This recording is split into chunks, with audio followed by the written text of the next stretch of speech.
Hello, thank you for joining the Health Effects Institute 2021 Annual Conference webinar series. My name is Pallavi Pant and I'm a senior scientist at HEI. I welcome all of you to this webinar. Before we begin, I would like to thank Eliane Van Vliet and Jana who helped co-organize today's session, and also all the hard work of our staff who helped make this webinar series possible. Today, we are going to be talking about an important topic, and we are very glad that Dr. Eloise Marais, Associate Professor at University College London and a member of HEI's Global Health Oversight Committee, and Dr. Jana Milford, Professor at University of Colorado Boulder and member of HEI Review Committee, have agreed to chair today's session. We are also very grateful for the speakers and panelists and audience members who are joining us from around the world. Before we begin, a quick set of housekeeping announcements. We've all heard these before, but as we go through the different talks, please make sure you're putting in any questions that you have for the speakers through the Q&A function. We will have about 5 minutes after each presenter completes their talk for quick questions, and then we will have a detailed Q&A session at the end of the webinar. If you have any logistical difficulties, please feel free to contact us via the chat box. All of our webinars, including this one, are being recorded and will be available on our website in the coming weeks. And we hope that you can complete our post-webinar feedback survey, which will help us plan future events. We also have a series of webinars still to come, so please make sure you sign up for those on our website. Today, we are very excited to have a great set of speakers and panelists who will be talking about air quality related health impact and benefits assessments. And they will discuss both the approaches to conduct these types of analyses and also what the implications can be for countries, cities, as they try to formulate their air quality plans, interventions, and solutions. Now, I would like to pass this on to our chair, Dr. Eloise Marais, for a quick set of remarks.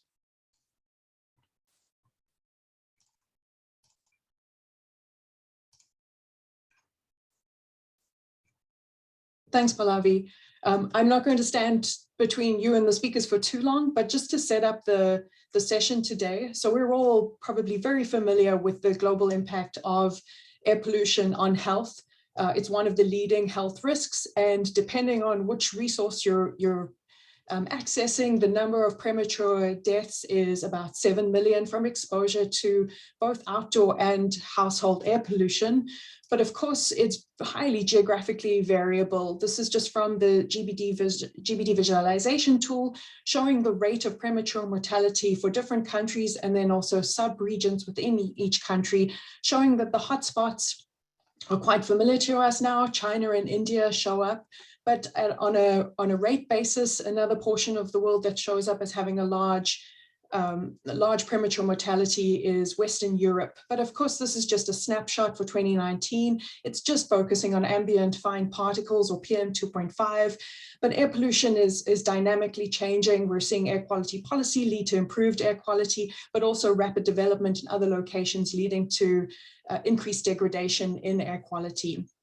And of course, policymakers are particularly interested in the fine scale. So just for illustrative purposes, I've shown what we can achieve with the tools and resources that we have available for Ghana, for example, a country in West Africa that's growing rapidly, how we can start to obtain detailed information about the spatial distribution of the different sources that contribute to fine particles and other air pollution that has a direct impact on our health.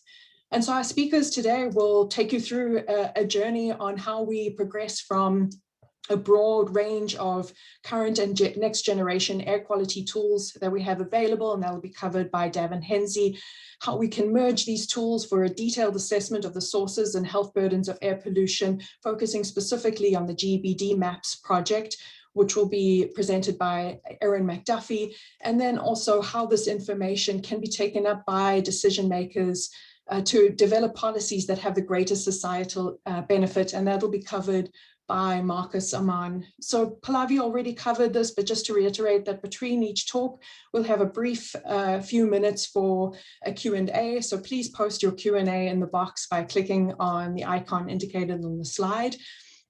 And then if your questions weren't covered during the talks, there is an opportunity during and after the panel discussion to have your questions addressed. And this will be moderated by Jana Milford and featuring the panel member, Cara D. Wright, who is from University of Pretoria in South Africa. And so before I hand over to our first speaker, Davin Henze, I'd just like to introduce you to him. So Dr. Davin Henze is a professor in the Department of Mechanical Engineering at the University of Colorado Boulder. His research focuses on air quality, integrated environmental assessment tools, long-range pollution transport, and inverse modeling. Dr. Henze has received an EPA Early Career Award, a NASA New Investigator Award, is the lead scientist for the GeoSCAM Adjunct model, and is also a member of the GeoSCAM Steering Committee, the EPA Clean Air Scientific Advisory Committee, the NASA Earth Science Advisory Committee, and multiple NASA satellite science teams. Over to you, Davin. Thank you, Eloise, and thank you all for inviting me to present. I'm starting off here with a picture of ozone and PM 2.5 from some model simulations in a paper by Larry Horowitz and co-authors from more than a decade ago. And this figure shows that the global distributions of these species.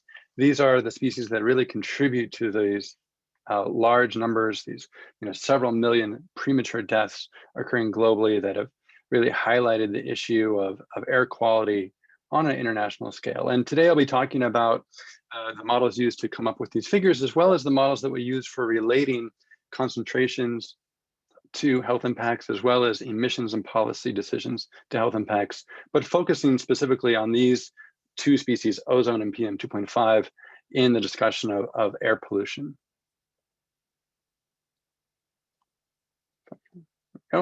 So how do we come up with these sorts of numbers like Eloise just showed, 4.14 premature deaths per year from PM 2.5? I want to talk a little bit today about how those sorts of numbers are calculated and the tools that we use to get there. There's several ingredients in coming up with those sorts of quantitative estimates. And there's three main ingredients, really. There's the concentration estimates themselves. And so like I showed on the previous figure, from a variety of sources, from models, from in situ measurements, from remote sensing data, we have some sense of what are the surface concentrations of PM 2.5 or ozone. And the surface concentrations are usually considered in a long-term average, annual average, or 3 to 6 month average for ozone, in terms of their relation to particular health impacts. The next set of ingredients is really the information about people. Population data sets. These are often estimated or known at very high resolution, sort of kilometer scale. They're stratified in terms of age or other demographics. And along with total population, we have estimates of the mortality rates, so the incidence of people dying owing to particular health outcomes, respiratory illness, or cardiovascular illness. And then lastly, we have the concentration response function, which is the information coming from the epidemiological studies that shows us how we can quantitatively relate incidence of these various health impacts as a function of exposure to different magnitudes of pollutant concentrations. And so these are either analytic functions or statistical relationships that allow us to make these sorts of calculations. And I've just sort of made a little sketch of what one of these functions might look like. They're not terribly complicated, but they are controlled by a few parameters specifying the relative risk, as well as various thresholds or limits inherent in the analysis used to derive these functions. So these are the ingredients. How do we put them together? This is, I think, a little bit more of the recipe, the computational recipe for getting from some estimate or measure of concentration to a quantitative health impact. And again, focusing on health impact here being premature deaths owing to long-term exposure to these species. So the concentrations feed into this concentration response function, as well as the population and health data. The concentrations themselves are informed by a variety of pieces of information. Some of this information comes from models, some from in situ measurements, some from remote sensing, and some from geographical or geostatistical information. And so, as I mentioned to start with, the ability of global models to simulate concentrations has really brought the air quality health burden to the kind of forefront of the international health community attention in the past decade, perhaps more so than it was 2 decades ago, when earlier estimates of, say, the global burden of disease from PM were less than 1 million, because those estimates were based just on the urban areas where we had PM monitoring. With the use of models, and this is the first study to use models to estimate global burdens of disease for these species, the estimates all of a sudden jumped up to several million premature deaths, and this started to get a lot more attention from this community. In addition to models, as I have sort of mentioned earlier, there's remote sensing data that is used to inform these estimates of concentrations. And so again, starting a little more than a decade ago, people began to use satellite observations of aerosol optical depth and convert that aerosol optical depth to surface PM2.5 concentrations using modeling. And then these satellite-derived or satellite-based estimates of PM2.5 started to be used to estimate global burdens of disease. The first paper on this was from Evans et al. In 2013, now estimating 2.4 million premature deaths from total PM2.5. We could have an entire webinar just about how models are used to relate satellite data, raw satellite data, to the surface PM2.5 concentrations, but that's not really what I want to focus on in this talk as far as how models are used. But it's a good sort of thing to keep in mind that models contribute to this part of the story as well. These days, the number that Eloise presented at the beginning of the talk, 4.14 premature deaths per year annually. These sorts of estimates come from a fusion of both the global model outputs, the satellite-derived information, geostatistical information, and in situ measurements. And so all of these data streams are fused together to create sort of best estimates of concentrations of both PM and ozone that feed into these global burden of disease numbers. So models play a big role in this estimation of concentrations and for this overall question of how do we get from concentration to a health impact. Expanding this flowchart, a lot of our questions take a step back and say, well, we're interested in not only the relationship between concentrations and health impacts, but the relationship between emissions and health impacts, because emissions are something that we have a lot more direct control over. Taking it, sort of thinking another step back, how do we control emissions? Well, we control them through various policies, either direct air quality policies or other sorts of energy policies that have residual impact on the emissions of air quality pollutants. And so along this entire computational flowchart, there are a range of modeling tools that we use. An example of this would be using an integrated assessment tool to go from a policy consideration such as implementation of a vehicle emission standard to a change in emissions. And from a change in emissions, we would then use an air quality model to map out the change in concentrations. And then we would perform these algebraic manipulations and computations, reading in the population health data to finally estimate health impacts.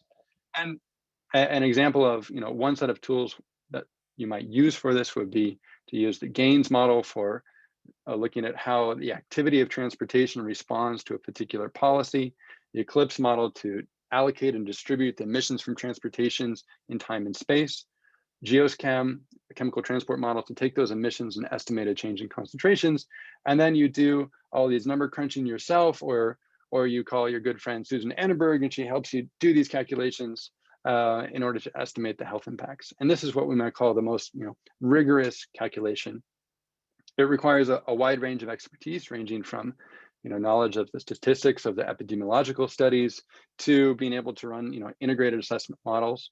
It requires some serious computational resources. The main sort of time sink in this whole process, the computational bottleneck is the middle piece here, relating emissions to concentrations. This often requires running calculations on a workstation or even a supercomputer. And the result is that, or the impact of that is that, this entire process can't be computed for many different policy considerations. Whereas, ideally we would like to have this computational process be something that can be iterated quickly, maybe even set up in a feedback loop so that health considerations can directly feed back into policy analysis, or health considerations can be used as a rapid screening of different policy considerations. And so in order to speed up this entire process, people have developed models to address different components of this entire sort of computational chain. So the rest of today, I'm going to talk about these components and what they do and where the strengths are. This is not an exhaustive list of all the different models that fit in this space. There are more comprehensive reviews of large numbers of tools, but I think this is sort of an illustrative sampling of the types of models that are used in this sort of analysis and the place that they have in this analysis space. So I want to focus first on the upper right corner, the tools that can help us map from concentrations to health impacts. So this is a set of tools that help users answer the following question: given some concentration distribution or a change to ambient concentrations, what are the health impacts associated with that? Two very widely used tools for answering that question are BenMap and AirQ Plus, developed and supported by the EPA and World Health Organizations, respectively. The concentrations may come from the output of a model. They may come from tabulated data. They may come from in situ measurements. In the example that I'm showing here from BenMap, the concentrations came from model simulations by CAMEX, so they were a gridded set of concentration estimates. These tools then estimate the associated health burden. And what's shown here in these figures is the premature deaths associated with PM2.5 and ozone associated with the pollution coming from the mobile sectors and how that changes in 2011 versus 2025. So you can take a change in concentrations and map that to a change in health impacts. These tools, since that's sort of their overall scope, then have a lot of detail and options in terms of how this calculation can be done. They may consider not just the total premature deaths owing to long-term exposure. They may also have options for looking at acute exposure health impacts or other impacts like morbidity or quantification of these impacts in terms of not just deaths, but the economic impacts of health considerations, as well as various options for considering concentration response functions. If you give these tools the exact same concentration inputs and the exact same population distributions and guide them to use the same concentration response function, they are fairly equivalent. And this paper here shows that they can get the same answer given the same settings and the same inputs. So when asked to evaluate the very same question, they will both provide very similar results. Here's BenMap on the left, AirQ Plus on the right, and just quick glancing at these columns, you see very similar numbers. Where the uncertainty in these sorts of analysis comes is not so much any one calculation, but the diversity of possible calculations you could do, or the range of inputs that you could provide to these sorts of tools. A way of looking at this is considering how the global burden of disease estimates for total premature deaths owing to ambient air pollution have changed over the year. You already saw a few different numbers show up in this presentation, from 2 million to 4 million. This study by Ostro et al. Looked at how these estimates have evolved in time as our estimates of changes in as our estimates of concentrations have evolved, or as our understanding of the concentration response functions have evolved. So when the Global Burden of Disease Project keeps the concentration response function the same, but just updates the concentration estimates, this has led to changes in the burden estimate of 8% or 12%.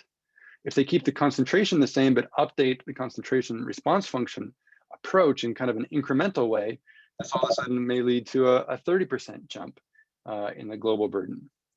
Any one of these estimates has also, errors. There should really be kind of whiskers on the top of each of these columns showing, typically plus or minus 30% uncertainty owing to the uncertainty in the epidemiological response function, as well as the health input data that goes into these. There are also sort of really kind of large game-changing considerations that are associated with considering very different concentration response functions. So not just an incremental change, but a completely different way of mapping out this relationship. So here I'm showing one commonly used function called the IER compared to a new function that was proposed in this paper from Burnett et al., the GEM model. And this led to differences in estimates of premature deaths of a factor of 2. So the choices here can make very large differences in our quantification of the impact of a set of concentrations on outcomes like premature deaths. Stepping back to this space of the computational flow chart, I next want to talk about tools that relate emissions to health impacts. So backing up from concentrations, how do we get from the part of this that's really adjustable at a policy level, the emissions? These other sets of tools involve a different set of uncertainties and approximations. Really, they're trying to get around the computational bottleneck of very expensive calculations that would be required to rigorously go from emissions to concentrations. And a lot of these tools have done those calculations for the user in advance and parameterized the results in some fashion. And so you have a variety of tools that are really suitable, or most suitable or most often used when what you're considering about the emissions or what you're considering about the health impacts falls in different sort of spatial or temporal scales. And here I'm going to highlight some of the ways that different tools are most commonly used. It's not necessarily the only way they're used, but it's sort of their kind of known strength.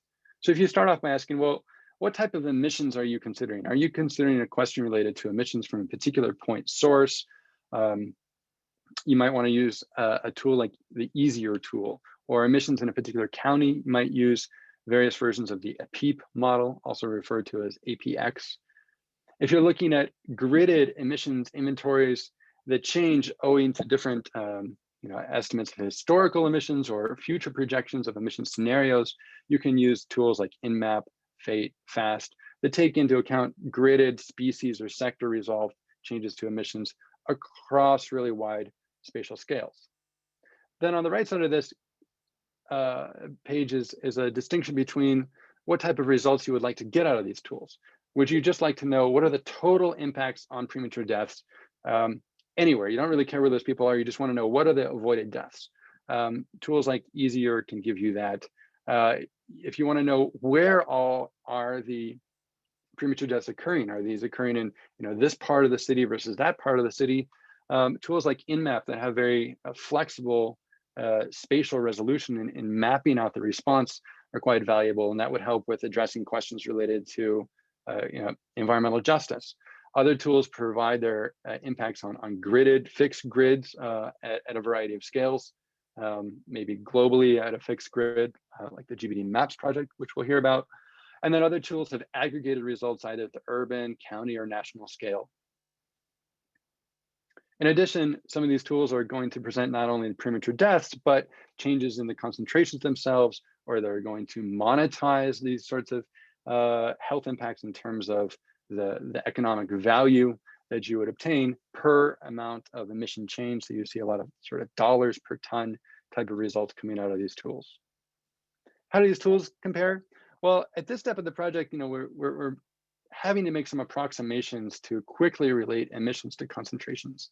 And unlike the comparison of BenMap to AirQ+, where given the exact same inputs, asked to do the exact same thing, you can get the same output. Here, we start to see a diversity of results. So what I'm showing here on the right are results from a report from IEC. I'm not going to hone in too much on the different tools, but there's different tools being shown in each sort of swath along this chart, and the different swaths correspond to different tests of different emissions perturbations applied to these tools.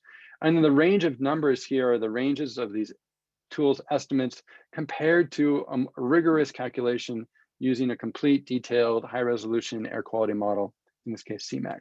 So the ratios range from about 1/2 to 2. So these tools are getting the answer to within a factor of 2, for the most part. We also see that there is one set of emissions perturbations where the tools showed a much larger diversity of estimates. This was for a scenario looking at transportation emissions. This is triggering a lot of changes to emissions of NOx. The actual model response to this could be very nonlinear. These tools, on the other hand, for the most part, are linear estimates, and so they give you a much, maybe a more approximate estimate to these sorts of emissions changes. In contrast, another figure out of this report showed how the results changed when they looked at only the response of a primary elemental carbon. So this is a species that responds more linearly in the atmosphere, and the range of results was more narrow. Another way to see this is in a paper from Gilmore et al. In different columns showing estimates from different tools, in different rows showing the dollar per ton emitted response of different aerosol and aerosol precursors. And on the top row, again, you see that the primary PM2.5 results across these tools are rather similar compared to at the bottom, we have responses from NOx and ammonia. These trigger very nonlinear responses, and we're getting a kind of diversity of results. I think these sorts of studies that have standardized, some of the inputs and settings and done these cross comparisons are very useful for us to understand the robustness of these tools and some of the uncertainties. But also, it doesn't really highlight the strengths of any one of these tools and how they are best used. And so in some contexts, it's nice to have this kind of apples to apples comparison, but I would also consider, let's try to use the tools in a more cohesive way and, make something that's a little bit more of a nice fruit salad using the tools where they fit the best.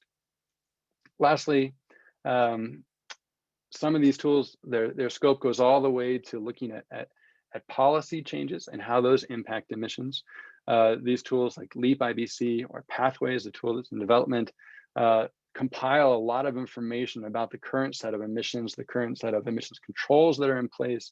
Some of these data sets in particular parts of the world or regions might be proprietary, some might be public, but a lot of work is required on the ground to assemble this.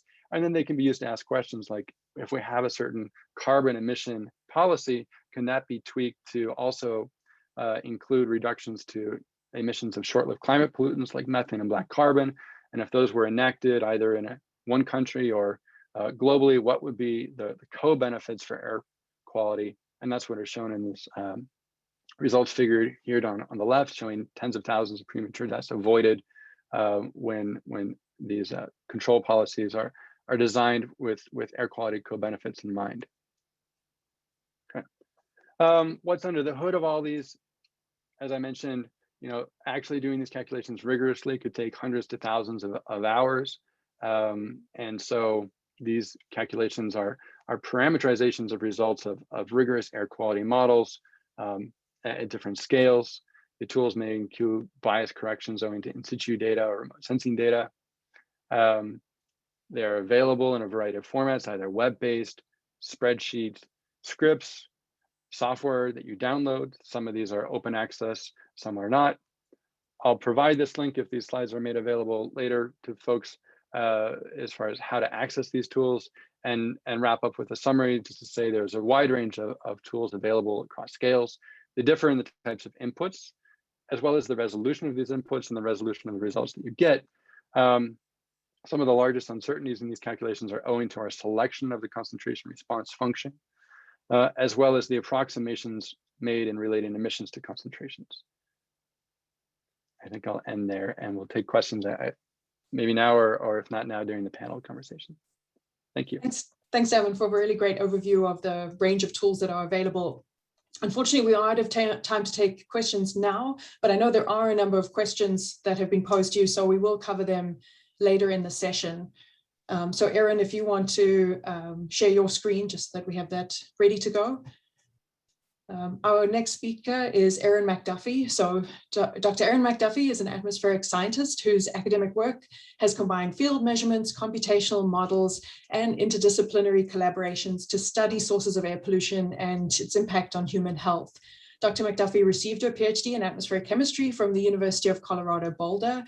She then made the switch to global modeling and air quality impacts for a postdoctoral fellowship and is currently a visiting research associate at Washington University in St. Louis and a AAA Science and Technology Policy Fellow hosted at the US EPA.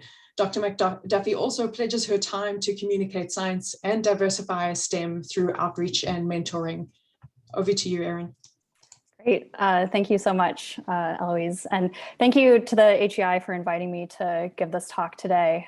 So mine is going to be a bit more of a traditional research talk, but Davin did a great job of queuing up what I'll be speaking about today. So in this work, it was funded by the HEI, and so we've conducted this work over the last 2 years, and we were using more of these, quote, rigorous modeling methods that Davin was describing earlier in order to study source contributions to ambient fine particulate matter, or PM2.5, and its attributable mortality across multiple spatial scales. So before I get started, I do want to thank many of my co-authors and collaborators here, particularly Michael Brower and Randall Martin, who were both the PIs on this project, and then many folks at various institutions that contributed to the emissions, modeling, and exposure and impacts analyses that I'll be discussing today. So the main motivation of this work largely stems from what we heard about in Davin's talk, where ambient fine particulate matter, or PM2.5, is found at elevated concentrations around the world, and exposure to this to PM2.5 leads to around 4 million deaths, at least in recent years.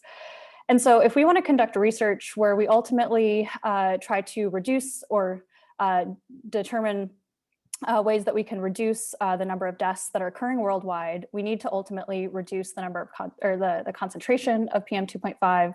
And in order to do that, we need to really identify where it's coming from. But at least on the global scale, this is a really hard problem to solve, because PM2.5 is not just one thing. It's made up of all of these different atmospheric chemical components. And many of these are both directly emitted from various sources at the surface, but many are also formed from chemical reactions that happen in the atmosphere between emissions that occur from a wide variety of sources. And so measurements of PM2.5 mass and its chemical composition, those can be very useful in order to try to get a sense for where this mass is coming from. So for example, depending on the relative amounts of these different chemical components, that gives you a sense of where this mass might originate from.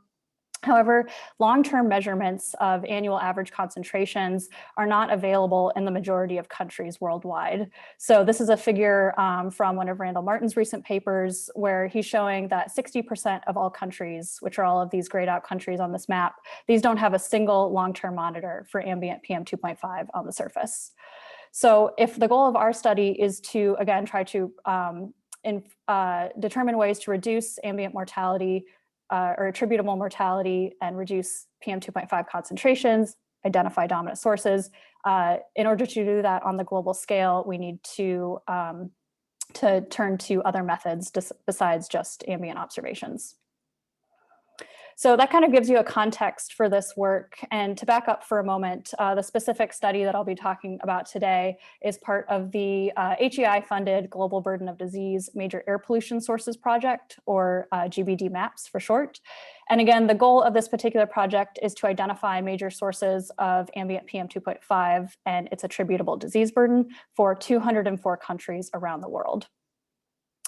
Now, the way we're doing this in light of limited ambient observations is that we're using an integrated modeling approach, very similar to what Davin described in his previous talk. So we're using a combination of an emissions inventory with a global chemical transport model, GeoSchem, in order to conduct a series of sensitivity simulations to identify where this mass is coming from.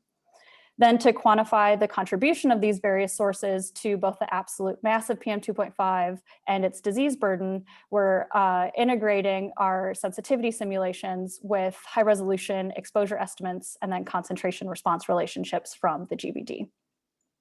So I'll get into more of the details of this method and some of the intermediate results in a moment, but I did want to highlight that we are definitely not the first ones to use this general approach to study sources of PM2.5 on the global scale.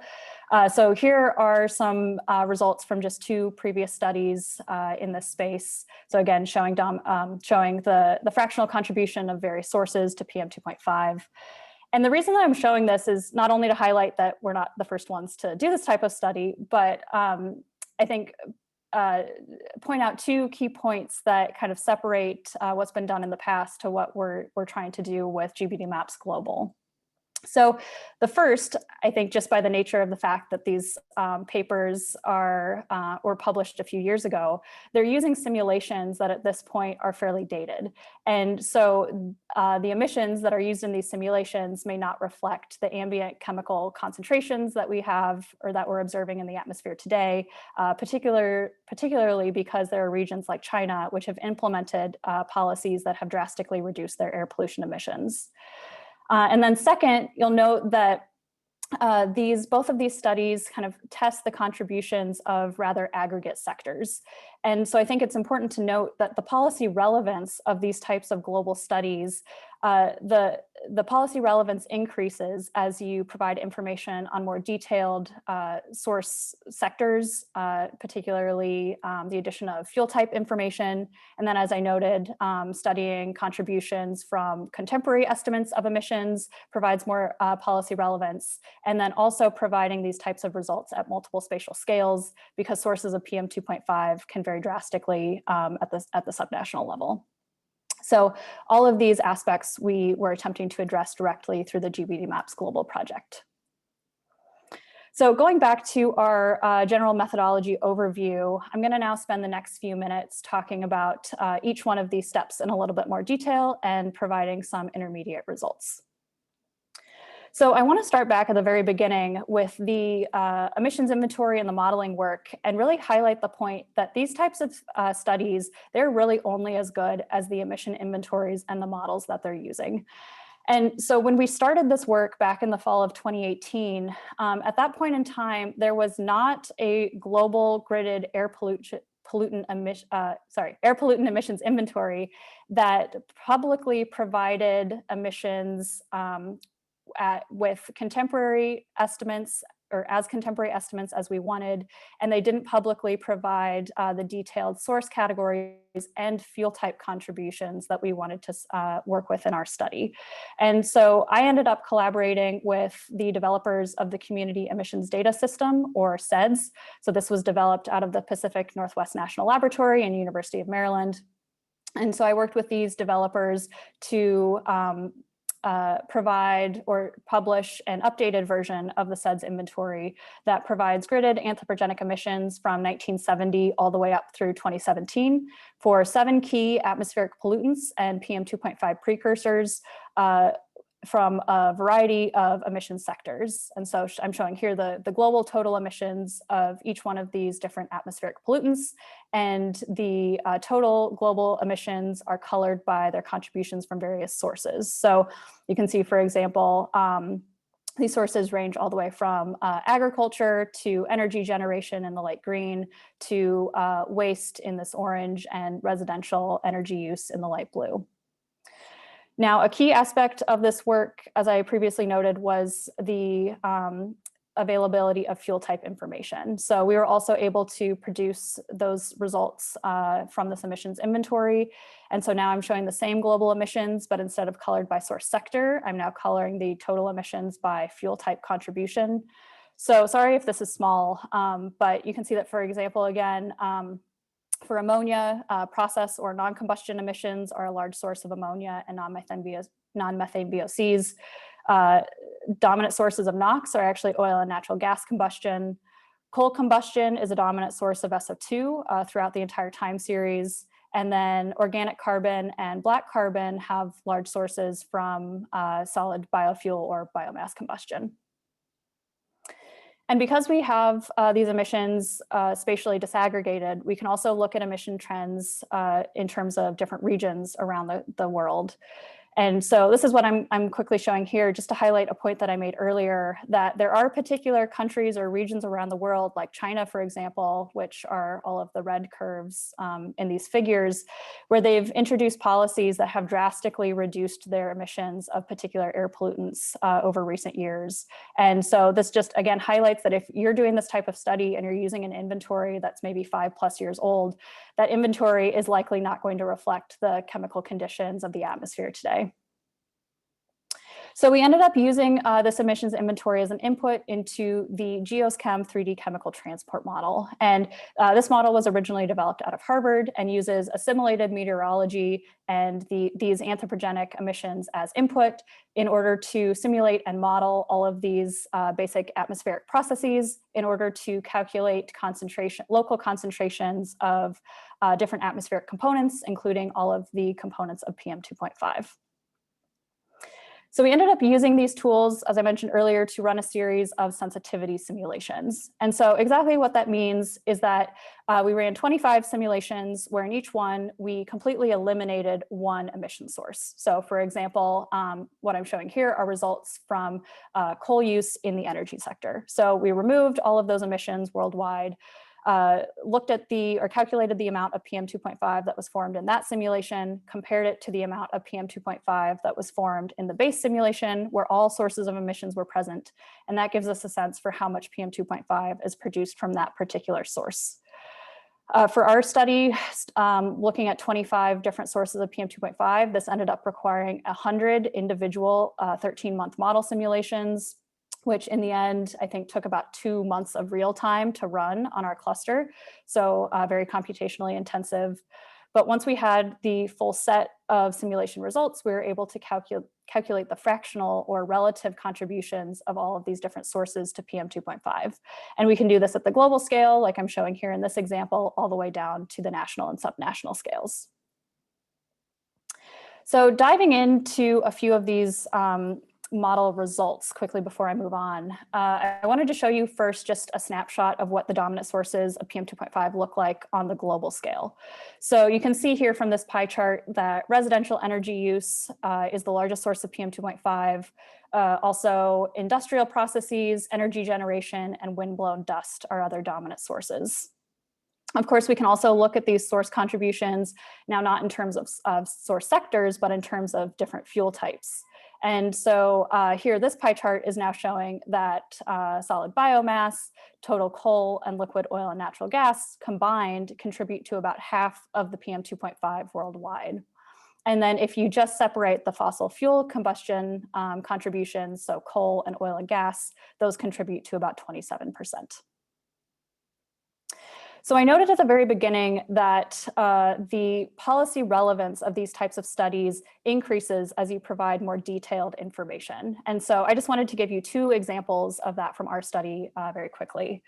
So first, I'm showing a map here where each country is colored by the type of fuel that contributed the most to PM 2.5 in that country. So for example, we can see that regions throughout South Africa, Eastern and Central Europe, as well as parts of Asia, these all had, or these coal combustion was the dominant source of PM 2.5 in these countries relative to the other fuel types. Now in 2017, coal combustion or coal use is primarily found in the energy generation and industrial sectors. And so we ended up running additional simulations where we tested coal use in just those 2 sectors. And so those results are what I'm showing here in these 2 maps now, where you can see that, for example, in China, the relative contribution of coal use for industrial processes is larger than the contribution from coal use in energy generation. And then the exact opposite is actually true for regions in South Africa and again, throughout Central and Eastern Europe, where you actually have larger contributions from coal use in energy generation relative to coal use for industrial processes. So this type of information can help countries potentially prioritize reduction efforts by providing these more detailed combined source fuel category results. As one final example, I also noted at the beginning that providing source contribution results across multiple spatial scales can, again, provide increased policy relevant information. So here I'm showing kind of a similar map to the last slide, but now I'm showing instead of showing averages over country, I'm showing the source that is the dominant source sector of PM 2.5 in each of the model grid cells. So if we zoom in on the US, for example, we can see that in the Western US, wildfires are the dominant source of PM 2.5 in 2017. according to our simulations. But as you move east, you start having on-road transportation, energy generation, and agriculture becoming dominant sources in those regions. So again, because sources of PM 2.5 can vary at the subnational scales, these types of results can help prioritize reduction efforts. Okay, so hopefully those results kind of gave you a sense for the type of information that's provided by the emission sensitivity simulations, and then the type of information that went into those analyses. But the next step is to actually quantify the contributions of these sources to both total PM 2.5 mass and the attributable burden. So for that first step, we're actually using high resolution exposure estimates from satellite-derived PM 2.5 concentration estimates that are used both in the GBD and then downscaled using 1 by 1 kilometer estimates from Melanie Hammer's most recent paper out of Randall Martin's group. So these high resolution exposure estimates, and again, this is when all sources, we're considering all sources contributing to these estimates, using these high resolution estimates, we were able to calculate that the annual population weighted average PM 2.5 concentration in 2017 is around 42 micrograms per meter cubed. And just to give you a point of reference, this is about 4 times higher than the World Health Organization guidelines, which are set at 10 micrograms per meter cubed. So we then combine these high resolution exposure estimates with some of these concentration response relationships like Davin was talking about in his talk previously. So the way we actually calculate the disease burden, just outlined very generally here, I'll go through this quickly. We're using baseline mortality data from the GBD. So this is essentially the total number of deaths that are occurring in each country as a function of these 6 different diseases. And we are then scaling those total number of deaths by the fraction that can actually be attributable to long-term PM 2.5 exposure. And this population attributable fraction is a function of the relative risk given a particular level of exposure. And these come from these concentration response relationships. So just to give you one example, relative to a very low level of exposure, say on average you're exposed to 60 micrograms per meter cubed of PM 2.5 on an annual basis.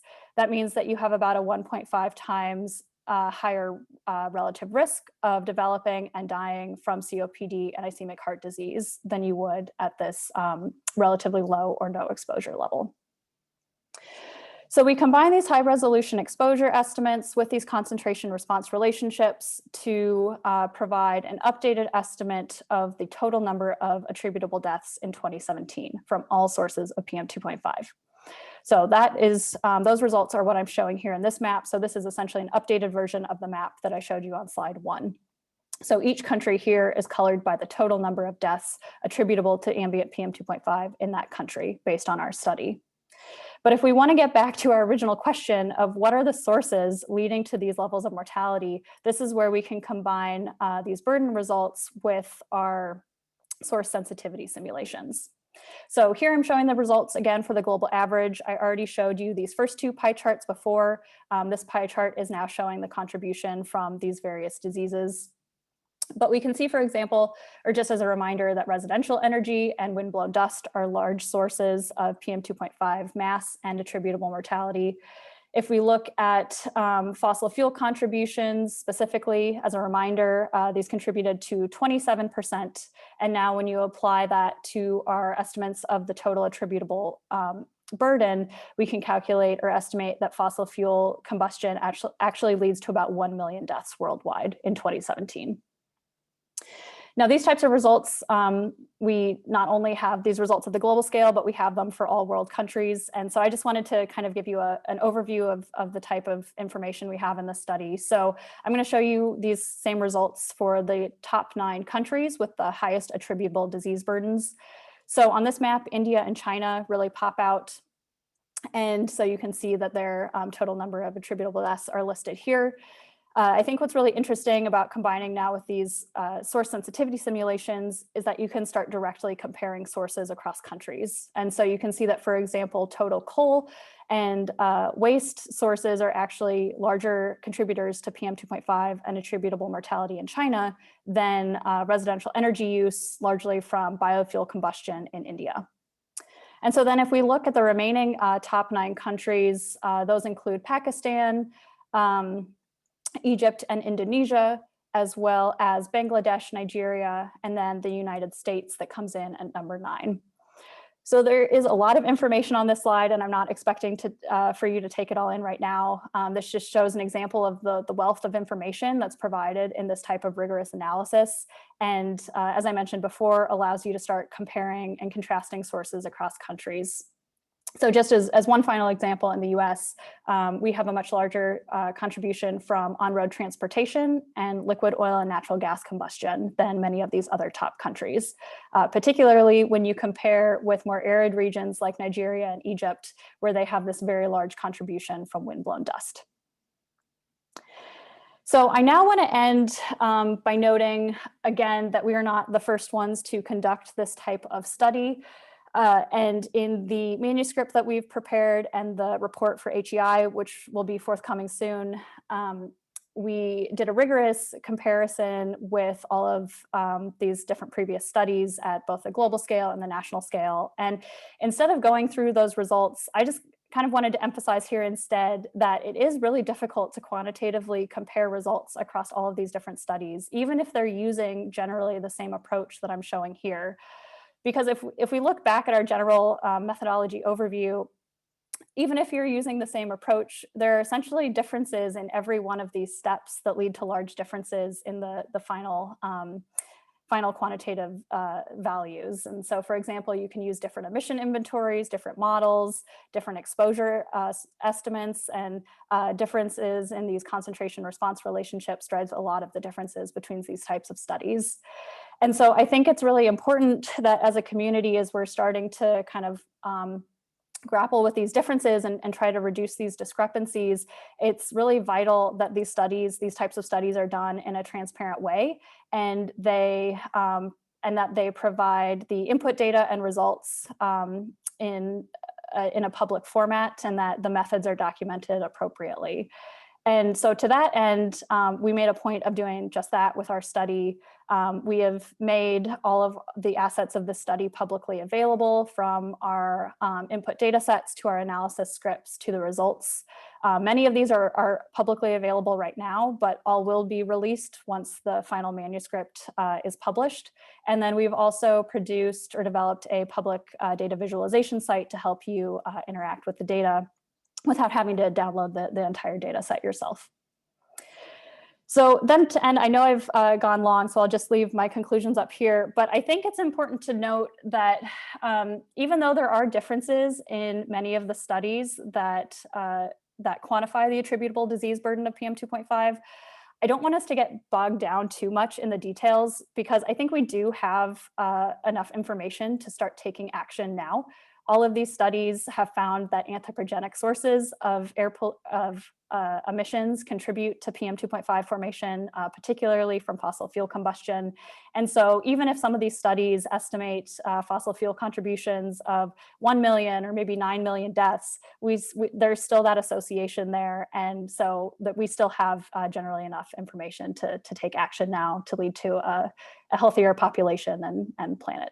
So with that, I will take any questions or wait till the panel discussion. Thanks. Excellent, thank you, Erin. There's certainly a lot of interest in your presentation and a lot of questions, but we do unfortunately need to move on to the third speaker. But again, keep posting your questions in the Q&A box and we'll be able to address them later in the session.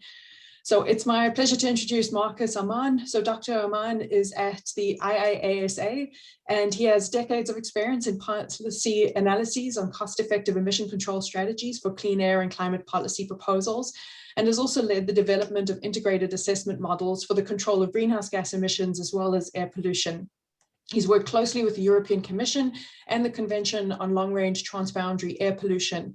He also serves on several advisory panels, including the Science Advisory Panel of the Climate and Clean Air Coalition. And he received his PhD from the University of Karlsruhe in Germany and has a background in engineering and economics. Over to you, Marcus. Thank you. Now, since time is short, I want to say a few words about how the health impact assessment is feeding into the policymaking process, very importantly. and how the specific information enhances a knowledge base for air quality management. And since time is short, I want to focus on two specific aspects.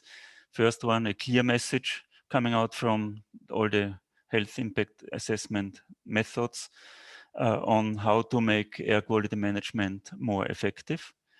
And the second one, I want to mention a caveat which emerges from the current methodological uncertainties, which should be considered when we use information from health impact assessment for policy making. So let me start with a general statement that I think it has mentioned before, that the global burden of disease study with highlighting the magnitude of the health impact and the burden of disease from air pollution was really a game changer and has raised a lot of public attention and also attention among policymakers about the importance of taking action to clean up the air. The question is now, beyond the general awareness about the severity of the issue, how can health impact assessment help to design more effective policies? And let me briefly summarize how the circle of air quality management is frequently happening. So you have seen similar graph before. So in principle, we conceptually understand that look at the sources of pollution, right, from the emission generating activities, consider the emission controls, then it comes out in emission inventories. And from the emission inventories, there are models to compute ambient air ambient concentrations. And this has been, the tools for this have been explained by David a lot before. Now, this is quite important, and the air quality management traditionally it was addressing emission generating activities, so economic activities, and specific emission controls. And traditionally, these decisions on how to take actions, how to prioritize action, was often driven by power games, political influence, and other factors, not very systematically, not very knowledge-based. One refinement emerged already when the cost component, economic dimension, was included.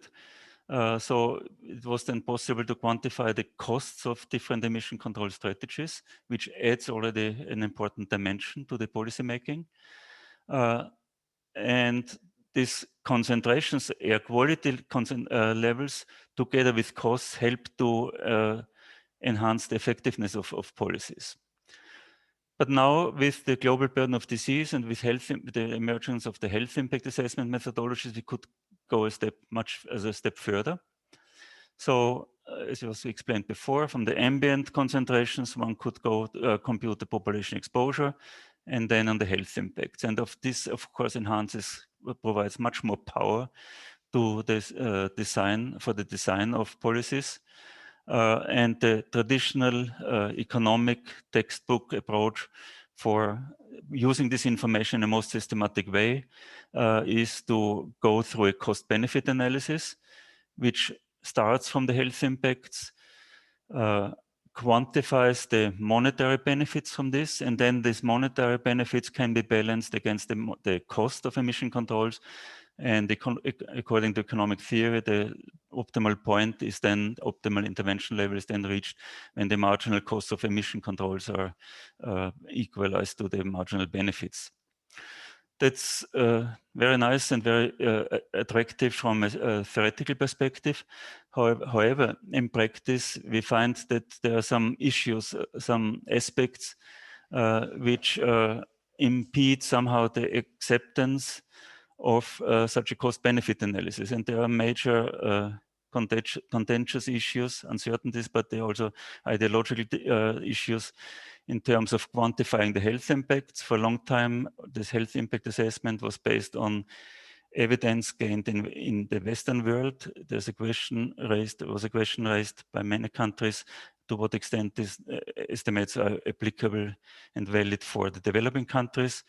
And even more so, there is even more controversy about the monetization of health benefits, because it involves the question of what is the economic value of human life and of people, and the general approach that the value of a life is proportional to the income levels is also not generally shared.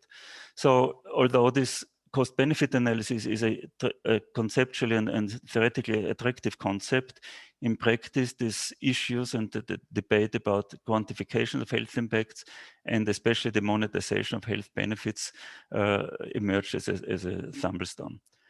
However, in the meantime, in practice, in many parts of the world, there has an alternative path has emerged, which is conducting a cost-effectiveness analysis, which somehow avoids these contentious issues. Because a cost-effectiveness analysis essentially starts with certain targets, which are determined by policymakers. And then the analysis explores which of the available policy options would deliver these targets in the least cost. And these targets could now be specified either in terms of ambient concentrations. This was for a long time the case. We have this uniform ambient air quality standards throughout the world. It could go a step further, also in terms of enhancing the economic efficiency by considering the population exposure. So it's not the peak exposure in a region, but to what extent the total exposure of the total population is affected. Or if the health impact methods are accepted in a region, in a country, then also one could aim at reducing health impacts at least costs. In all cases, so there's this is a major progress compared to this uninformed ad hoc decision making based on important information, and the health impact assessment has a very important role to play in all situations here in order to enhance the effectiveness of the policies. Now, I want to address the focus of two specific aspects. The one is an important finding is that whatever the methodologies of the health impact assessment are, but all of them clearly highlight that the current or the traditional air quality management approaches, which are focusing on bringing air concentrations everywhere in an area below an uniform air quality standard, in principle establishing or putting caps on concentrations, that these are rather ineffective, and it would be a much more cost-effective way forward with much higher economic efficiencies and much higher health benefits if one would focus on the population exposure instead of this. And as an illustration, I want to show you a sneak preview on the outcomes of a study which will be released in a few months, conducted by the World Bank on the air quality management approaches for South Asia.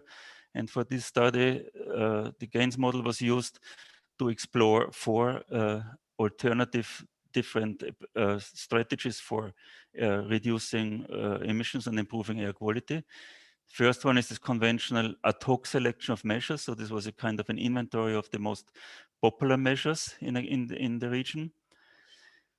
The second approach would be to aim that in all areas throughout South Asia, the concentration, PM2.5 concentrations would be brought below the WHO interim target number 1, below 35 micrograms, but no other targets for lower concentrations. So they're essentially focusing on this most polluted hotspot areas and do everything to bring the concentrations there below 35 micrograms, but not trigger action in regions outside of, also in cleaner areas. The third option would be to reduce population exposure at least cost. And the fourth option is to, as for comparison, what would it cost if all the technically possible measures would be taken? And there are very important, interesting insights here. So this table summarizes the health impacts, which are quantified using the global burden of disease method. How many deaths would be avoided in the different cases. The first is this ad hoc selection of measures, 270,000 cases of deaths. And what are the costs per life saved? So ad hoc selection delivers about 270,000 cases. if bringing concentrations everywhere in South Asia below this 35 micrograms would increase this to more than 700,000 cases of the avoided deaths. If one would more or less take the same efforts, but focus them not on the hotspots, but there where the population exposure is reduced most, then more or less the same amount. And the maximum feasible measures would more or less double the option. But the most interesting aspect are the costs associated with this. So in terms of cost per life saved, is of course the maximum feasible measures are the most expensive ones. The ad hoc selection is also pretty expensive. Focusing measures only to the areas, to the hotspots, saves already some money. But most strikingly, if one focuses on the population exposure reduction and taking all the actions which deliver the largest reduction in population exposures at least costs, cuts the costs significantly by a factor of 3 or 4 compared to the peak concentration. So the main reason for this is that focusing on population exposure is not only looking at the hotspots and not only taking very expensive measures at the hotspots, extreme measures at the hotspots, but harvest also the cheap reductions, population exposure reduction at less polluted places, lower concentrations, and we know that the thresholds for health impacts are very, very low. So and we can gain quite significant health impacts by also improving concentrations below the uniform limit values. And this feature does not only hold for South Asia, but we have could show you similar findings for the Europe, for example, where policies which are only driven by capping the hotspots are much, much more expensive and deliver less health impacts than measures where one goes for the least, for looking at the total population exposure. And I think that's independent of the health impact methodology. That's a very important message because still in many countries of the world, policy is currently focusing only at these peak concentrations, and this has a kind of blind spot at the lower concentrations where we still see very large health impacts. And the second point I want to mention is a kind of a caveat that the health impact, the benefits, or at least the estimated health benefits from the policy interventions are very sensitive towards the assumed shape of the exposure response functions.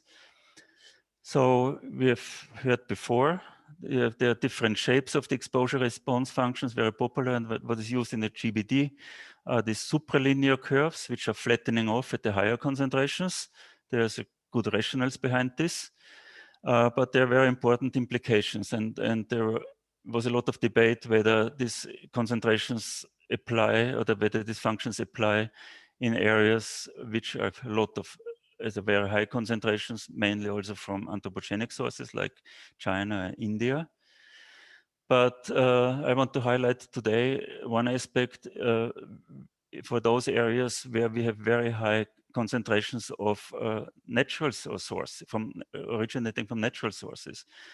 And this is a graph which in total is similar to the figures you have seen before. This is the global maps of PM2.5 concentrations. And you see on the left side the concentrations originating from the natural sources, soil dust. And you see this very high concentrations in some areas. And then at the same scale, the PM2.5 concentrations from human activities. And you see in some areas, the natural sources are dominating the anthropogenic contributions by far. And unfortunately, if one assumes a supralinear curve on total PM exposure response curve, then if one assumes the PM2.5, the human activity sitting on top of the natural sources, sometimes the feedback or the benefits from doing something or reducing the concentrations from anthropogenic activities is rather small. And just an illustration, this is a study which will be published by the World Bank on the natural natural capital index for air quality. This is for Saudi Arabia, population exposure. 2018, the brown bar indicates the share of natural sources, soil dust in this area. And the blue bar from the dark blue from Saudi Arabia itself and the light blue from other countries. This share, the third column shows how much the mitigation potential from sources in anthropogenic sources in Saudi Arabia is. So it's not significant, it's only a small share compared to the total concentration, because the total exposure is really dominated by natural sources. And the right side shows you the estimated health impacts for these three different cases. So between 2018 and 2030, you have a significant increase, and this is mainly related to the expected population increase in the country. But then you see only a very minor scope for reducing the health impact from air pollution from the anthropogenic sources, which is on one hand, of course, linked as caused by the fact that the anthropogenic sources make only limited contribution a priori to the concentration. But the other dominating effect here is that these anthropogenic sources are, if you do something, you still have very high concentrations, and in the flat curve, the flat part of the integrated exposure response curve, you get a very small impact. So looking at this, one has to at least the current method, the GBD method, would suggest only very minor health benefits from taking serious action on anthropogenic emissions in the country. But of course, there are now alternative concepts here on alternative methods for quantifying health impacts, which might come out with different results. And given this situation, this uncertainty, I would call for caution for using health impact assessment as a very strict quantitative guidance for constructing or designing population air quality management policies. So in summary, just three main conclusions. I think there was a major achievement that this health impact assessment over the last decade was very critical for revealing and highlighting the health burden from poor air quality.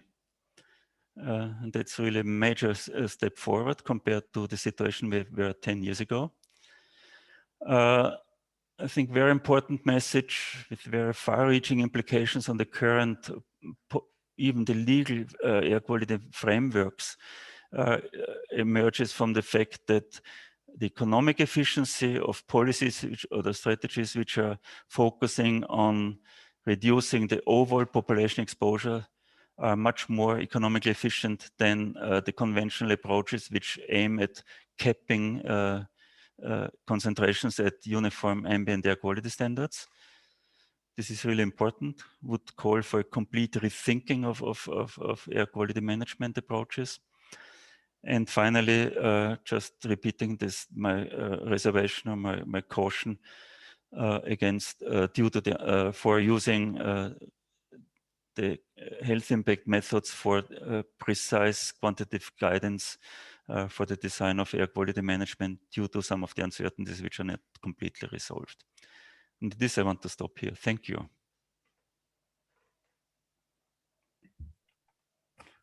Thank you so much, Marcus, for that insightful presentation. Really appreciate your laying out for us the ways that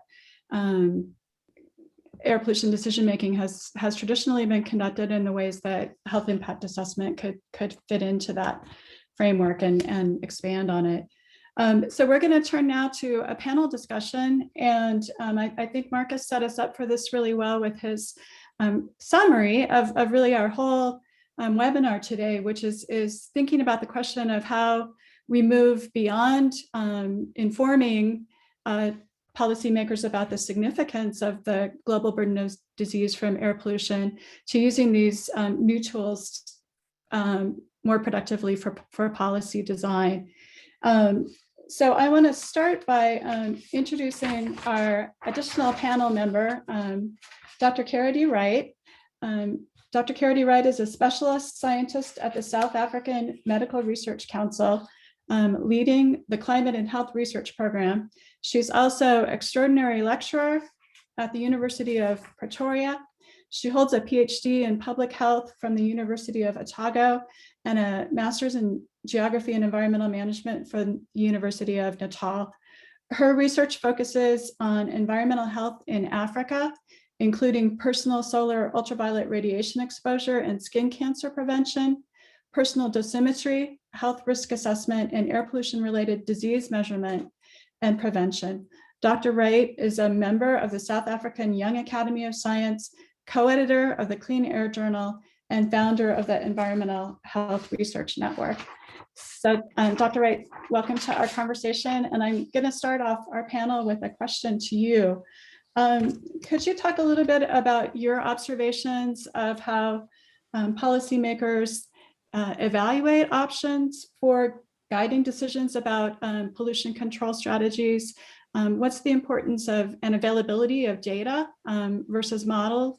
And how do you see health impact assessments like the ones we're discussing today coming into that picture?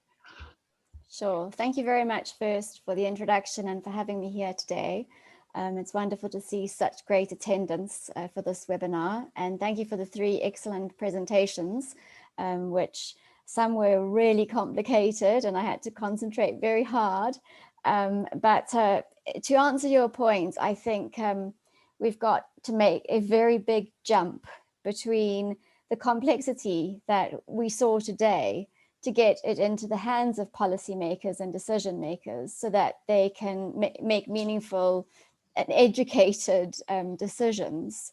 It's certainly not the case that you can show somebody modeled data, try and give an explanation of what the model means, and they're going to just say, okay, well, therefore we're going to decide to do A, B, and C because you've showed us these results.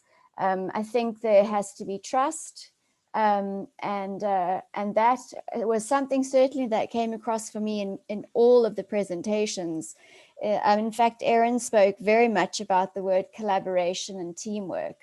And in the case of my country, where we don't have a lot of ground-based monitoring stations, if we are to rely on satellite data, which we can obviously access, we would want to collaborate with others who have experience in that area. It's the same where looking at all those incredible models that are used to get us to understand not only concentrations, but actual health impacts. When you sit down with, say, our National Air Quality Officer in South Africa, the questions will be, where does this concentration response function come from? And that was mentioned today. So unless you've got some form of, I'd like to use the term local buy-in, if that's the right word. It's very difficult to convince from global to local, which is the topic today, to happen smoothly. And I can give an example where, just very, very briefly, I'm working with the Burden of Disease Research Unit at the Medical Research Council. We've been working closely with Michael Brouwer to look at the burden of disease from household air pollution and ambient air pollution in South Africa. And it's because there's that close team work between Mike and others in his team and our researchers that we are able to believe in what we're putting together. So when that ultimately gets presented to our national department or at provincial level, things make sense. And they have trust. And I think those are 2 very important things. You know, if it doesn't make sense, it's very difficult to want to take up and implement in decision making. Thank you very much for that. I'm going to ask the other speakers to turn on their cameras and we'll engage them in a little bit of discussion with this next question. And I actually would like to just follow up on Dr. Wright's commentary about the importance of really local engagement and collaboration. And I think Aaron and Javin and Marcus, you all have some experience in that arena as well, having produced very complicated analyses. How do you engage local decision makers and local scientists in the research to the level that they can gain some trust and confidence in the results? And take anybody who would like to start with that question.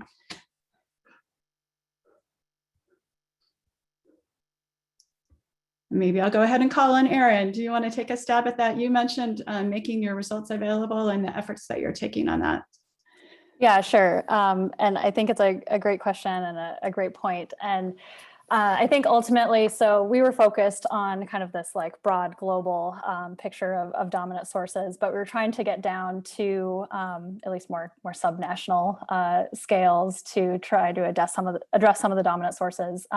But yeah, I mean, I think action can happen at a lot of different scales, all the way from local governments up to federal governments and international negotiation space as well. And so I think, yeah, there's a lot of work that we could and have not done on our particular GBD Maps project to engage with local communities. But I think a lot of that starts with just talking to the actual decision makers, figuring out who the decision makers are, who the key players are.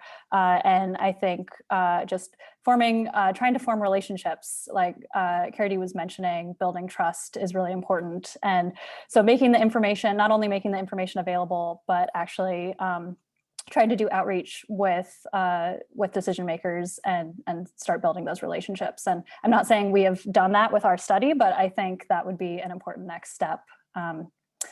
Yeah, so I'll stop there and let others answer. Thank you, Aaron. I can chime in on this. Yeah, while I agree that making these sorts of tools available on a website globally is really nice for increasing people's awareness of these issues and awareness of the tools. Yeah, as Carity mentioned, getting actual use of these tools in their own policy settings, it requires a lot more local engagement, buy-in. They want to feel like they have some skin in the game. A lot of times it's about seeing their data being used. So the extent to which these tools can incorporate not just satellite data, which is kind of nice from our research point of view, and being able to show this kind of tool to people all around the world, but local in situ measurements and being able to incorporate the data that they're often required to base their standards around in different parts of the world into these tools is a key part.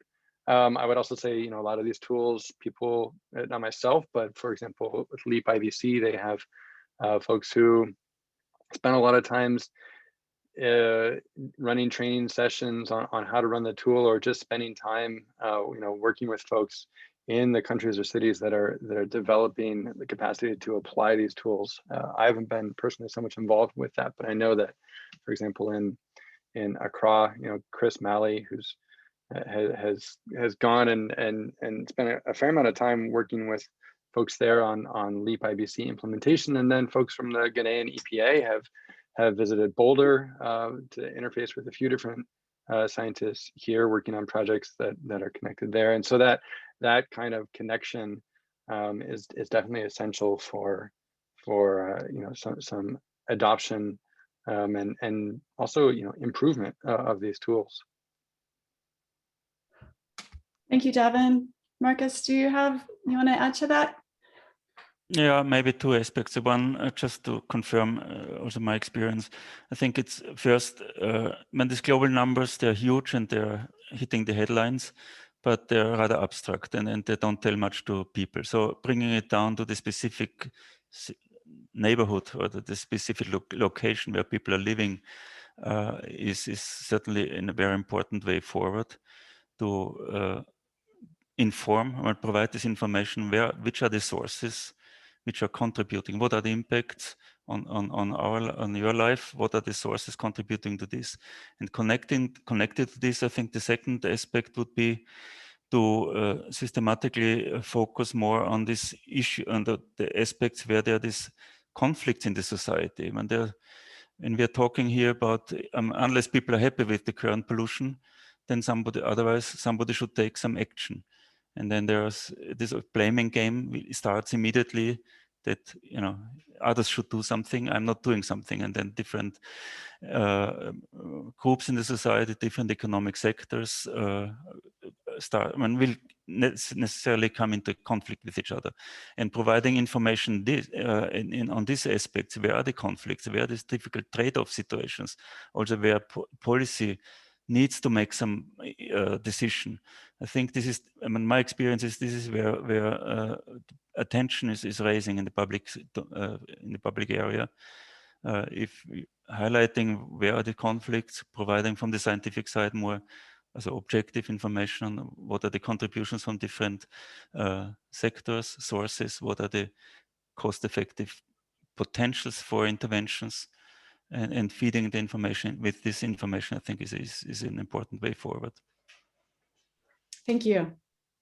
I'd like to turn now to a little bit more scientific technical question in terms of asking each of you to comment on where you think priorities should be for further research or additional information gathering to improve the quality and robustness of global estimates like the ones that Erin shared. I think topics that often come up or questions that often come up are in terms of emissions inventory quality, the amount of available data on the ground for concentrations, concentration response functions, of course, and the assumption that all of these PM 2.5 particles are equally toxic. So where would you prioritize efforts for moving forward from here? Erin, do you want to take a stab at that, and then we'll kind of go around the room? Yeah, and I mean, I think I'm going to say that it depends on what your ultimate goal is, right? If you want to have the most accurate estimate of the attributable burden of disease, you should focus efforts on reducing uncertainties in concentration response relationships. If you're focused on identifying what the dominant sources of pollution are, and you're using these modeling methods, maybe you should focus more on reducing uncertainties in emission inventories or quantifying the uncertainties in the modeling approaches that you're using. And I had one other point and I lost it, so I will pause there and then we'll come back if I remember. All right, thanks, Erin. Charity, let's turn to you for your perspective on that. Yeah, so I have a small child in the background, sorry. I kind of feel like I'm looking back at that map where there was pretty much nothing being measured in Africa. And that really worries me. If we're going to go forward using satellite data to talk about air pollution in Africa, because we've got no ground-based data in Africa, except for a few countries, I don't think that makes sense. So then my question is, should we be advocating for ground-based reference high-grade scientific monitoring stations in African countries, or should we pursue low-cost sensors, something like that, or a combination of both, so that we can start to validate or consider how different the satellite data is to ground-based good or high cost, low cost on the African continent? So I suppose it's more of a question than an answer to your question. Thank you. Questions are good answers in my mind. And Davin, do you want to take a turn at this question? Sure. Well, I mean, I think Erin and Charity have already made excellent points. Maybe expanding on what Erin said in terms of wanting to have more information about the concentration response functions. To just be more specific about that, I think there's an interest in understanding more what these relationships look like at low concentration levels, and expanding our certainty there, as well as the very high levels, and incorporating the studies that examine those ranges of the scales, and how those studies are maybe different in different parts of the world, and when including different demographics, and being able to account for that variability in these sorts of estimates. That would be something that I definitely like to see. In my kind of world, in the modeling world, I would like to see some of these tools start to be able to represent nonlinear processes better. I think we have a lot of these tools making sort of linear estimates or providing some basis, and then people make a linear extrapolation from that. And Marcus, brings up the point that there's a lot of nonlinearities and leads to some very funny interpretations at times, not only in the atmospheric response but in the health response. And so I'm personally interested in tools that describe that better. And Charity's mention of the monitoring data, and I think I brought up this earlier, that we often encounter folks saying, okay, well, your tool is great, but how do I get my data into it? And in terms of should that be like a reference monitor, or should it be a distribution of cheap sensors? I mean, I feel like if you ask which would you get first, I mean, you're going to need to calibrate your cheap sensors with a reference monitor anyway. So if you just have the cheap sensors and only that, it would be a little hard. But certainly having something as a reference and then expanding from there with the cheaper sensors is a really cost-effective and scientifically exciting way to go. Marcus, we'll give you a crack at this one as well. Okay, yeah, I would, well, in terms of research priorities and from a global perspective, I would certainly align and support this question about enhancing the robustness of our understanding about the low-level concentrations, high-level concentrations, and about this, how certain are we about the linearity of the impacts in between, because there's really important implications on how you go about this. I would also put this on better understanding, enhancing the understanding of the importance of nature, about natural sources is really important in many parts of the world, especially there which are ranking high currently in all these total PM2.5 concentrations and resulting health impact calculations. But what do we know about the toxicity of natural sources? And then maybe one or two completely different directions. The first one is to have a better understanding about this socioeconomic, I mean, the embedding of all these health responses, health impacts in the socioeconomic setting. So the socioeconomic factors contributing to this, I mean, the different, developing countries versus developed countries, different health conditions, health systems, and so on. How would they, how are they influencing the health impacts? And I think strategically also, this goes more maybe into social science also, about co-benefits. How would, health is one aspect, but of course there's this issue on global climate, other lifestyle factors influencing health, like personal lifestyles, and how could you suggest action or policy interventions which deliver these multiple benefits, not only on cleaner air, but on better health by maybe using less cars and more cycling or walking, or action which also is reducing greenhouse gas emissions or waste, and these aspects.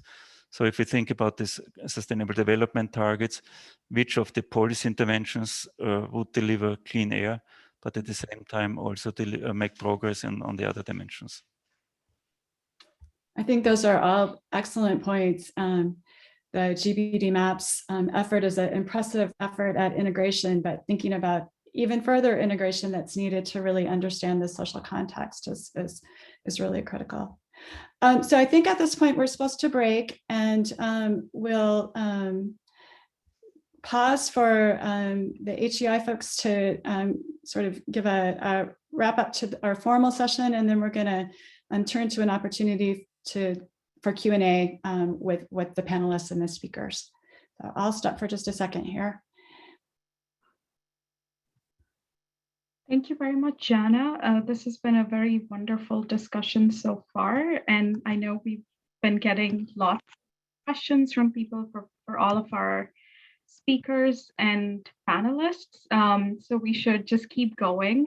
I wanted to quickly mention that we have our series of webinars continuing throughout the rest of May, throughout the rest of April, as well as May. So we hope you can continue to listen in and join the conversations as they happen. The next one's going to be on April 27th, and we'll focus on the COVID pandemic and air pollution.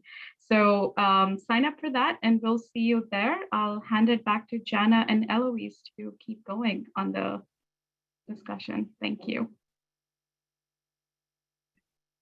Eloise, I'll let you go first.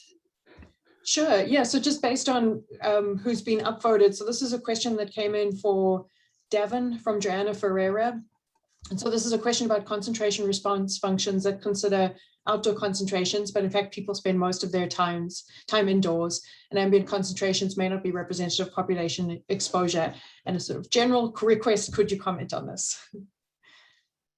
Yeah, thanks, Jana. That's a great question. You know, the concentration response functions are originally developed by relating, people showing up in hospital statistically to measured concentrations of ambient air pollution, and so they're accounting for, in that sense, the amount of time that people are exposed to ambient air.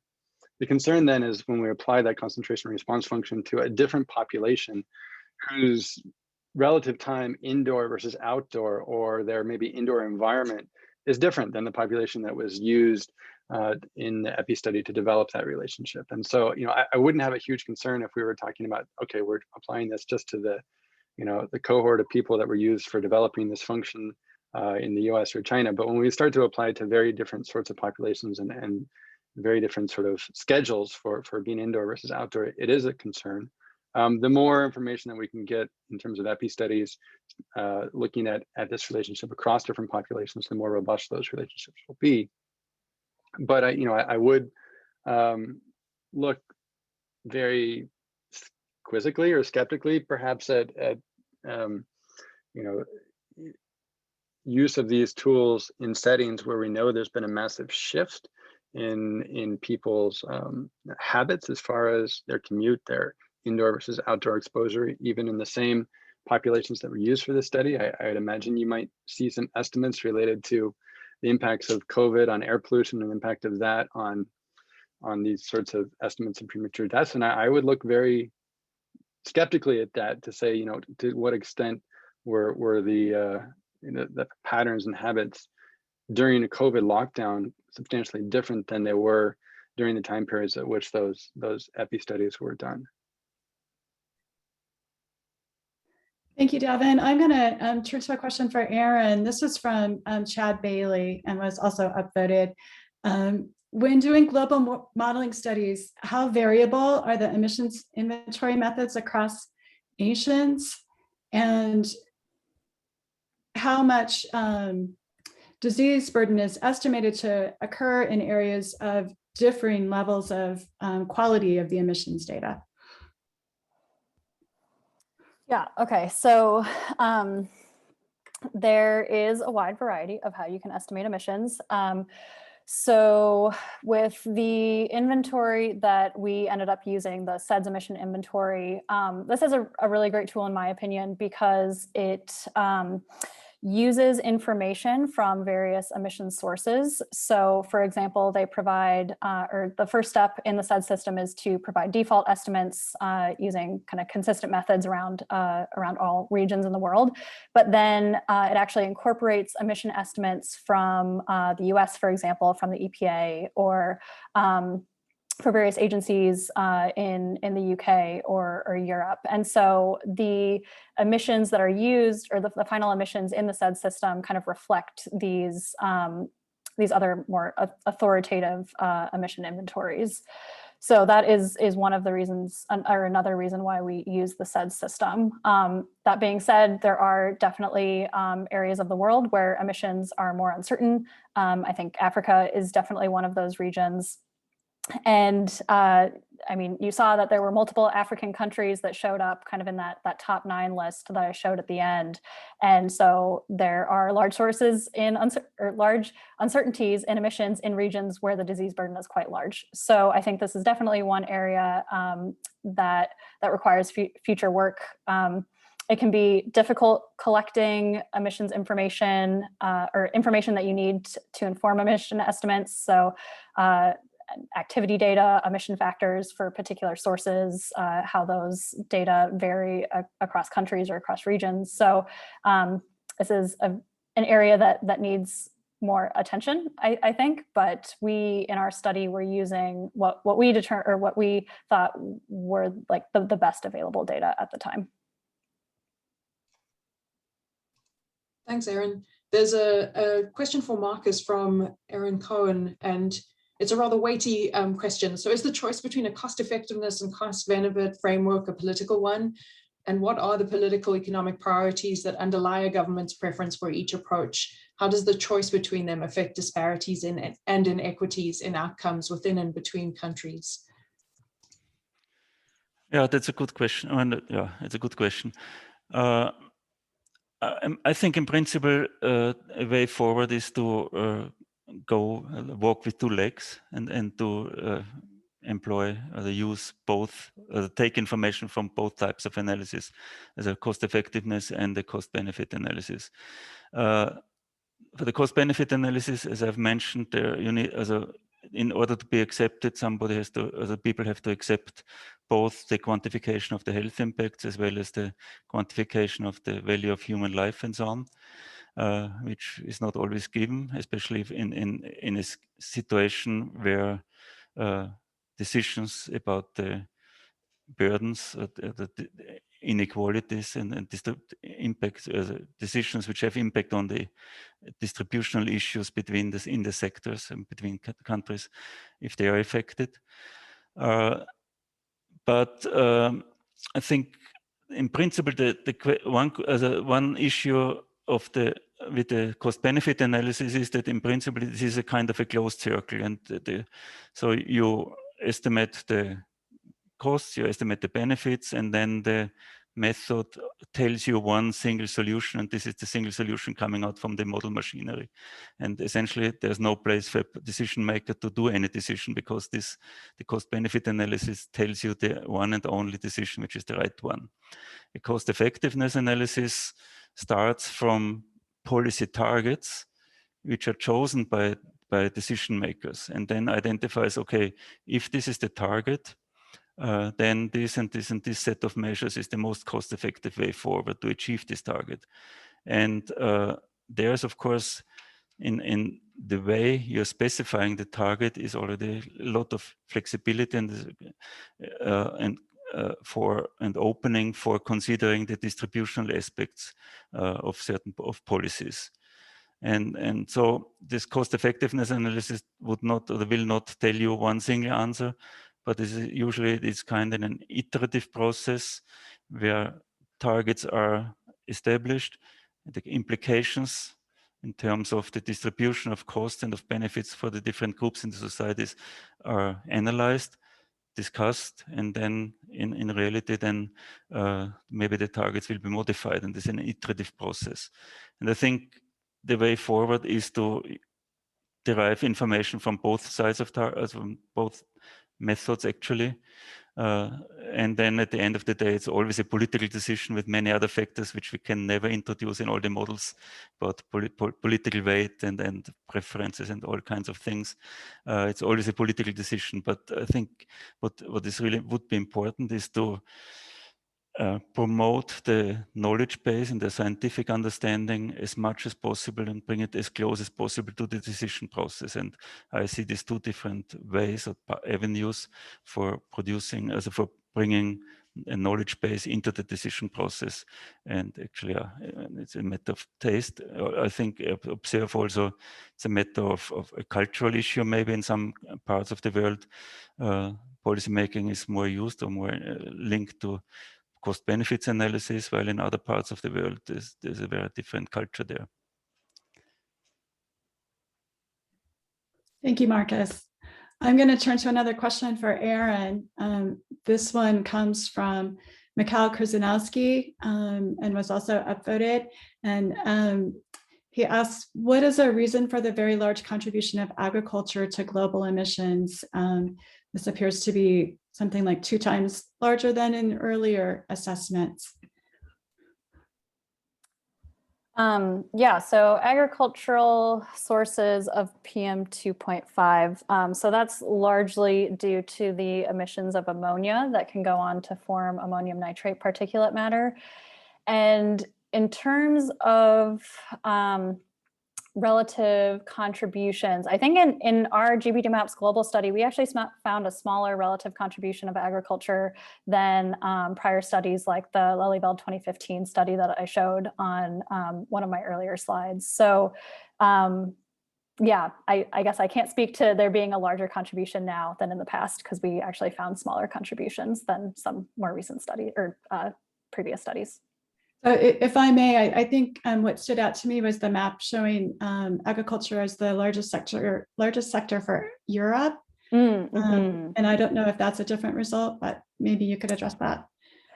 Yeah, no, that is something that stands out when you look at the maps. And no, I think that result is fairly consistent with what's been found in the past. And there are, I'm not going to remember the references at the moment, but there are a few studies that have looked at ammonia emissions specifically, focused in Europe and the US, and yeah, all found contributions of those emissions to particulate matter. I'm going to cheat a little bit and not choose an upvoted question, because I think this question does also have relevance to sort of general representation of these health impact assessment studies. So this was directed to you, Devin. Helen McIntyre asks, or at least states, capturing population exposure can be a major challenge for such studies. What can we say about results from models with coarse grid spacing? How confident can we be in these health impact assessment results? Yeah, that's a good question. Through studies where people have compared exposure estimates based on a fine resolution model to taking that model results and averaging it out over different scales, or using other models at different scales, we have some sense of what the uncertainty is as a function of the spatial scale of the model. And by the time you get to the resolution of a kind of classic global model, hundreds of kilometers of scale, then you're looking at an uncertainty in the PM 2.5, long-term premature deaths on the order of about 30%. It's a little bit higher for the short-lived components if you look specifically at black carbon, and lower for the secondary components like sulfate. And then ozone, the uncertainty at those scales is much smaller, a few percent, again, because of the lifetime of ozone and the spatial scales of ozone episodes when considered at the time scales that they're included for the health impacts in the long-term average. That being said, people can still make efforts to try to reduce that uncertainty when applying global models within these health impact tools by downscaling or direct use of finer resolution data. I know in some of the tools that I've helped develop, we use the remote sensing based estimates of PM 2.5 at the 0.1 or 0.01 degree scale, so the kind of down to the kilometer scale, and apply that to our model, either in an absolute sense if we're making estimates for the present day in a year where we have the satellite data, or in a relative sense if we're talking about estimates 10, 30 years, 50 years in the future, which sort of allow us to rescale our model result to say, oh, here's this big grid box, and then yeah, Seoul is in one corner of it, but the rest of it is not part of the city. Well, we can sort of say, well, 90% of the PM is actually over here where that city is, and that's not going to change 30, 50 years from now. And so that kind of information can help reduce that source of uncertainty.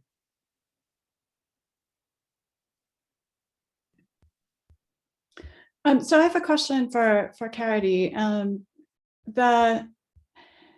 Could you elaborate a little bit more on the efforts that you see ongoing on the ground in South Africa to get low-cost sensors or other monitors deployed and to build that data set?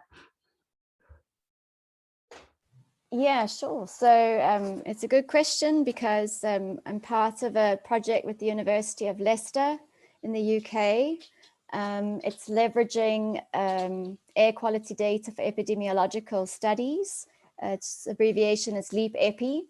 And as part of that project, we are doing a low-cost sensor co-location into comparison campaign to assess sensors that are both available in South Africa, but also from Kenya, working with Jana and Mbandi, and some sensors from the UK. So our first step there has really been to try and find sensors that are affordable. Low cost doesn't always mean low cost. And so that's been really, really tricky. So getting the sensors here, the campaign has been running now for a few weeks, and trying to work out whether it's going to make sense to use these sensors, and whether if in some way we need to correct them or fix them or whatever, because when we run our, and I'm a public health scientist with an atmospheric science background, so I'm really coming from an exposure assessment perspective, and if we're going to want to understand exposure better, the use of low-cost sensors makes sense. And we need to know which ones are going to work best to do that. The other thing about low-cost sensors at the moment is, and I know this has been going on in Kenya, but I foresee it happening here in South Africa as well, is rightly so, where Erin showed the beautiful plots of our coal-reliant energy economy in South Africa. We have an area, a hotspot area, where air pollution is an enormous problem. In fact, NGOs and local residents have taken the president to the Constitutional Court for the right to clean air having been breached. And the desire to have more data, and not only data that's from government stations, but citizen science data, which raises all of its own questions. But wanting data that can be used to advocate for change. Not sure how much more time we have for questions. I know there's one that I suppose selfishly interests me because there's so much focus on the transport sector. So this is from Saif Shukrak. And they ask, if you notice, you can clearly see that the transport sector only contributes 10 to 15% in each of the countries. So this was directed to you, Erin. But there is so much policy focus on this. What about the other 85%? And I don't, if others do want to chime in from the panel, they're welcome to as well. Yeah, I'll just start really quickly. Yes, transportation receives a lot of attention, and I think on the global scale, it's a relatively small source, but just in the subnational variation that I showed in one of the maps in my talk, you saw that, like, at least in the US, like, transportation was the dominant source relative to all the other source categories in parts of the US. So it is relatively the most important compared to all of those other sources in particular locations. And if you want to get back to the discussion of co-benefits, I mean, the transportation sector is still the largest source of greenhouse gas emissions, at least in the US. And so I think that alone warrants continued attention on this sector. Yeah, I would, if I can add to this, I think it's really important to understand. It's a very good point raised in the question. Erin, you're completely right. In the US and also partly in Europe, transport is a really important source. But I think one has to be extremely cautious in transferring this information, this fact, to other parts in the world, where transportation maybe adds the same amount in absolute terms, but then there are so many other sources which do not exist in the US or in Europe, where we have the most of the studies. And I think this is exactly to the point raised in the question. So you have a certain contribution from the transport, which is much more than zero. But in some places, and especially in the high polluted places, the majority comes then from other sources which are not important in the Western world, but which make huge contributions and also are sometimes relatively cheap to control, and also deliver a lot of other co-benefits on development and other things. So I think one should not be mistaken by some source apportionments and the relative share of source apportionment in industrialized countries when one is looking into developing countries, because there is a huge potential by sources which don't exist in the Western world, and which, to my mind, when we think about cost effectiveness, would be the prime source for spending money, because the benefits coming, or the improvements you can reach with these other sources are maybe 10 times or 20 times larger than with the what they achieve with the same money spent on transport sources. So it's really important to keep the site-specific conditions in focus, and then design the response strategy for the specific situation, and not transfer this from studies in other parts of the world with very different conditions. I think we've got time for one more question, and I'm going to target this to Davin, but others feel free to chime in as well. The question is what physical data is captured by the satellite as part of remote sensing data for PM 2.5 estimates? And I'd like to broaden that just a little bit to see if you could comment on the geographic coverage of satellite observations at this point, and how they support efforts like GBD maps. Sure. So, well, physically, satellites are measuring aerosol optical depth, which is this integrated quantity related to how much light is either absorbed or reflected by all the particles between the surface of the Earth and the top of the atmosphere. And this can then be impacted by what's happening at the surface, as well as aerosols that are sort of blowing by and transported quite some distances. And so these relationships are often more robust in terms of a long-term average sense, in terms of reflecting what's happening at the surface and what's consistently driven by sources at the surface. Although in some parts of the world where we have enough in situ measurements, we can learn either through sort of machine learning or other sort of statistical approaches how this relates to surface concentrations at a much higher time resolution. But that requires a fair amount of in situ measurement to constrain. We will have satellite measurements that will give more insight into composition of the PM in the future, but at the moment, a lot of what we know is more about sort of the overall mass. That's because a lot of these satellites are, they're just measuring AOD, and they're trying to map out AOD globally, and they're making measurements across a few different platforms, maybe a few times a day on the global scales. But more recently, we do have geostationary instruments that can measure AOD, on an hourly basis over North America and over East Asia, and this will be more common in different sub regions of the world in the coming decade.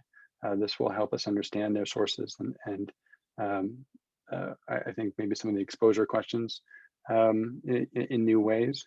And I think their value, in addition to the sort of spatial coverage, is the long-term trends and the long-term record that we have from remote sensing data. And I think Aaron's work really touches on this a lot. And when you look at sort of changes across years and even decades, people can piece together records from different remote sensing instruments going back quite some time, and align this with the sort of long-term historical data on emissions, and see what the connection is between policies that people have enacted and sort of the large-scale response of the atmosphere. And so that's been a big, a really nice benefit of these sorts of measurement.